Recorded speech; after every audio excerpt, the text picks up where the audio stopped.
Hey there, Saki here from Saki Tech. In today's video, we will do a full and complete comparison between the iPhone SE and the iPhone 6s Plus. The iPhone 6s Plus was released in September 2015, while the iPhone SE in March 2016. iPhone SE is not the iPhone to succeed the 6s Plus, but it is actually a supercharged version of the iPhone 5s from September 2013. And by supercharged, I mean supercharged. As a matter of fact, the 6s Plus and the SE share a lot of common denominators, but the one big difference is the overall size and a few other important things. So in this video, we will do a deep dive and inspect every aspect of these phones and see which one might be the right fit for you. Let's start off with the build quality and design. Both of these phones are constructed with aluminum and have a superior feel in your hands. I want to be crystal clear, whether you hold the iPhone 6s or the iPhone SE in your hands, they will both feel like $1 million. But although the feel is equally amazing, the looks are quite different.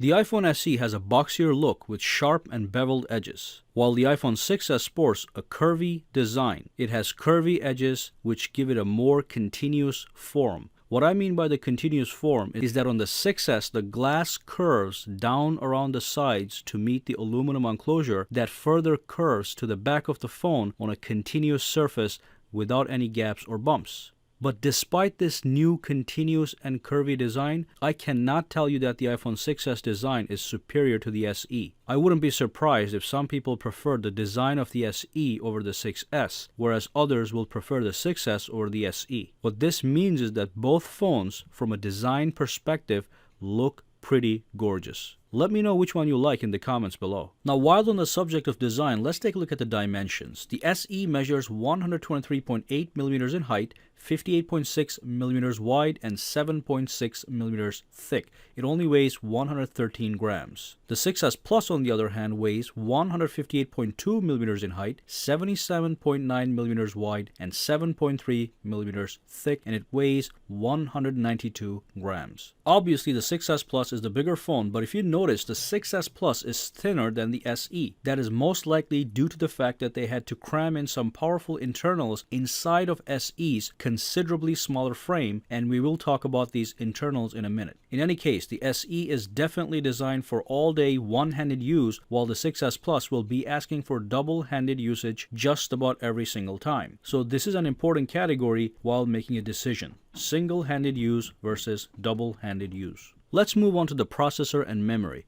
Here's one category these phones are identical twins. Both of these phones sport the A9 chip, which is a 64-bit dual-core processor clocked at 1.84 GHz with 2 GB of RAM. Even the powerful 6-core graphics chipset is the same, which is the PowerVR GT7600. It is absolutely incredible that a phone as small as the SE holds this much power inside it. You can literally edit 2 streams of 4K video on this tiny little phone. Let's do a quick Geekbench benchmark to measure the performance of these phones. So let's run the benchmark on both phones and see what kind of results we get. And there we have it. And as you can see, both the single core and multi-core performance is exactly the same, with a couple digits on and off. Alright, so let's talk about the display. The 6s Plus has a 5.5-inch screen and a resolution of 1080p, which brings the total PPI to 401, while the SE has a 4-inch screen and a resolution of 1136 by 640, which brings the total PPI to 326. The higher resolution and higher PPI will give the 6s Plus a definitive advantage in sharpness and crispiness. Two major differences here are that the 6s obviously has a larger screen, which means you get more screen real estate. That is going to translate to a more thorough enjoyment of apps, movies, and games. So make sure you guys are comfortable with a small 4-inch screen if you decide to go with the iPhone SE. Now, the other major difference is that the 6s has a multi-touch display with a taptic engine, which allows you to benefit from 3D touch. The iPhone SE does not support 3D touch. So let's talk about 3D touch. What exactly is 3D touch? It is part of multi-touch and it adds a new dimension to the already existing multi-touch gestures such as tapping, swiping, and pinching. This new gesture is known as peek and pop. With the light press on the screen, you can peek into content such as photos, email messages, hyperlinks, and then with a deeper, firmer press on the screen, you can pop right into the full content. This is all possible, of course, because the iPhone 6s can sense the amount of pressure you apply on the screen with your fingertips. Again, this is a 6s exclusive feature, so if you in fact are mesmerized by this new technology, you should definitely consider the 6s over the SE. 3D Touch also allows you to perform quick actions. Certain compatible app icons can be touched, which will pop a menu with available quick actions. For instance, you can touch the camera icon, which brings up a quick action menu that allows you to take a selfie or take a photo right from the home screen. It's almost like a right-click button for the iPhone. Of course, there's more you can do, but these are some of the highlights. So yeah, if this is a feature that entices you, stay focused on the iPhone 6s. And let's quickly touch on the software. Both phones run the latest version of iOS, so other than the 3D touch functionality, you will get the same exact experience. Basically, iOS is all about smooth, consistent functionality, great apps for your lifestyle, your work, and fantastic games. So it's all the same. Let's move on to the camera. Here is another category where we have the exact same world-class camera on the rear on both the 6s and the SE. This is a 12 megapixel iSight camera with an aperture of f2.2. It is already known that this is one of the best smartphone cameras on the market. Once again, it's hard to believe that such a small phone like the SE could have a camera this amazing at your fingertips. You will certainly be able to take identically crystal clear, high-resolution pictures with either phone, but the one thing the 6s Plus has that the SE doesn't is the optical image stabilization, which allows the camera to perform better in low-light conditions by compensating for shaky hands. But that's the only extra feature on the 6s Plus. You also get to enjoy the amazing video capabilities. We're talking about 4K video at 30 frames per second, 1080p video at 60 frames per second or 30 frames per second with cinematic video stabilization, as well as super slow motion 720p video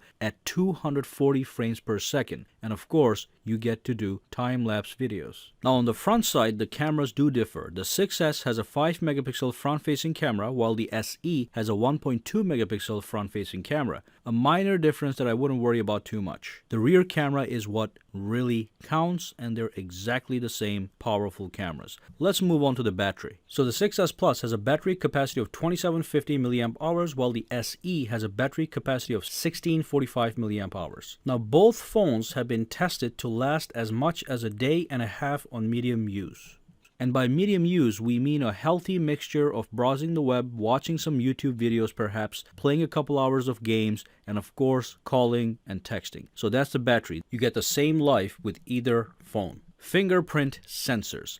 Both the 6s and the SE touch to unlock fingerprint sensor that works flawlessly with 99.9% accuracy. You can use the fingerprint security to unlock your phone, sign into various apps, and make purchases, so that's fantastic. Though the fingerprint sensors work flawlessly, the one on the iPhone 6s is actually faster as it is the second generation version, but the iPhone SE will be using the older first gen version. It's not a big deal, but just wanted to let you know. Let's move on to pricing. SE comes in a base 16GB model for $399 or 64GB for $499. The 6s Plus comes in a base model of 16GB as well with a starting price point of $749. You can also get a 64GB model for $849 or 128GB model for $949. Either phone can be acquired in silver, space gray, gold, or rose gold colors. There is no storage expansion, so make sure you buy the right amount of storage since you will be stuck with that capacity for the term of your ownership. Also note that the 6s Plus costs $350 more than the SE. This is a very important point because you basically get the same power and internals for $350 less on a smaller form factor. But obviously, you lose that larger display, which makes a difference for some people. Alright, so we have looked at everything,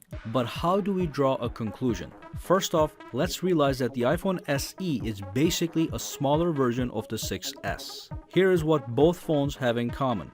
A a world-class 12 megapixel rear-facing camera, the same amazing processing power, and same overall software experience. And here are two things the 6S has that the SE doesn't: the 3D touch and a larger screen to enjoy media better. So based on those facts, the question is, do you prefer a smaller screen that promises full single-handed use? Because that's basically the only advantage SE could offer over the 6S, along with a smaller price tag. The only reason you would get the 6S Plus is if you want a big phone with a large, vibrant display that allows you to enjoy movies, games, websites, and apps more immersively, and you don't mind spending $350 more just for that. Also remember, if you already are a user of a larger phone, it might be very hard to get used to a smaller 4-inch iPhone SE. Well, thank you for watching this video. Make sure you subscribe to Saki Tech and give this video a thumbs up. Also, follow me on Twitter and Facebook at Saki Tech Online, for which links are in the description